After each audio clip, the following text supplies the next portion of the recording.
Hello everyone, welcome to Hindi कहानियाँ stories channel. आज की कहानी का नाम है घूंघट। कहानी अच्छी लगे तो लाइक शेयर एंड चैनल को सब्सक्राइब करना ना भूलें। अरे रानी, ओ रानी, सो रही हो क्या अभी तक? रानी की जेठानी जोर जोर से चिल्ला रही थी घर के आंगन में खड़े होकर। रानी भागती हुई अपने कमरे से निकली और बोली, दीदी आ गई मैं। जेठानी बोली, रानी तुम्हारा नाम रानी है, तुम रानी नहीं हो।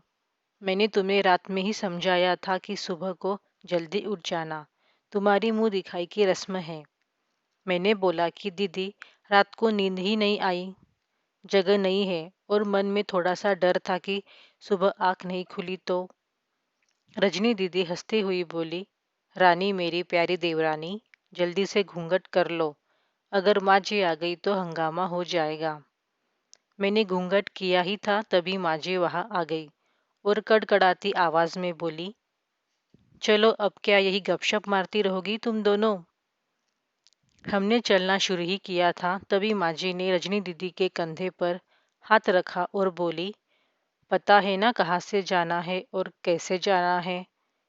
माजी ने बोला कि जब भी कोई बड़ा तुम्हारे सामने खड़ा हो तो हमेशा घूंघट में रहना और कम से कम अपने बड़ों के सामने आना, और बिना घूंघट के तो कभी नहीं। रजनी दीदी कुछ बोले ही नहीं, बस अपना सर हिलाकर हाँ बोल दिया। मैंने भी बस अपना सर हाँ में हिलाया। माजी के जाने के बाद मैंने पूछा, रजनी दीदी आप तो स्कॉलर हो और इन सब चीज़ों को कैसे निभाते हो? रजनी दीदी मुस्कुराई और बोली कि मैं थारे जेठ जी से बहुत प्यार करती हूँ, इसीलिए अभी तक चुपचाप सब चीज़ें निभा रही हूँ। रानी कुछ नहीं बोली और चुपचाप रजनी दीदी के साथ घर के बाहर वाले कमरे में जाकर बैठ गई। वहां पर एक पड़ोस की आंटी जी बैठी थी। वो बोली कि यह कैसी बहू है, ससुर जी सामने खड़े हैं और ये यहाँ बैठी है। रानी को कुछ समझ ही नहीं आया। मतलब? रजनी दीदी बोली कि आंटी जी अभी नई बहू है, यहाँ के रीति रिवाज सीखने में थोड़ा समय लगेगा। रजनी दीदी रानी को वहां से उठाकर रानी के कमरे में छोड़ गई। 6 महीने यूं ही छोटी छोटी चीजों में बीत गए।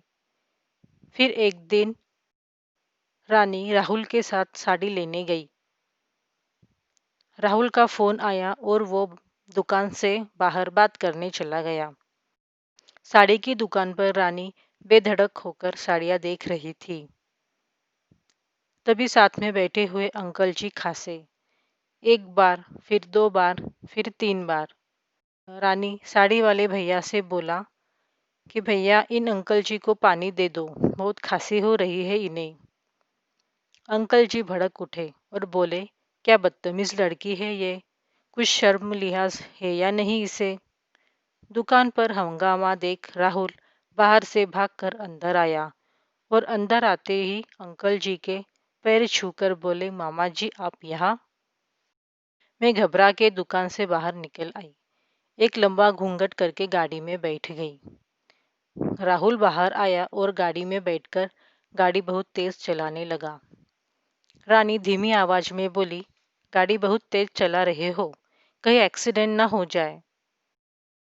राहुल और रानी घर पहुंचे ही थे तभी माजी जोर जोर से चिल्लाते हुए बाहर आई, देखो आ गई महारानी ये, खानदान की इज्जत मिट्टी में मिलाकर।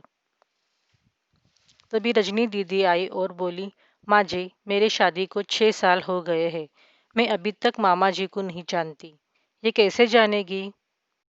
माँ जी जोर से चिल्लाई, देखो कैसे चपड़ चपड़ जबान चल रही है इस रजनी की भी।